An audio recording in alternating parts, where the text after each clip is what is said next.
Now, even though officials say Wisconsin's curve is flattening, they are telling our Lauren Linder the numbers may soon start to go back up, in part because of last week's election.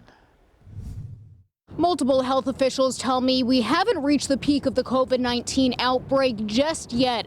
In fact, they expect to see an increase in positive cases in the next week. We've been worried about two things over the past week. One was the elections, and the second were the religious and family activities that were going to happen over the weekend. That's Darren Roush from the Greenfield Health Department and Milwaukee Unified Emergency Operations Center. He and other health officials remain on alert about a possible spike in COVID-19 cases in the next 2 weeks. But right now, it's hard to know how big that blip will be. Because I did observe a pretty significant relaxation of social distancing.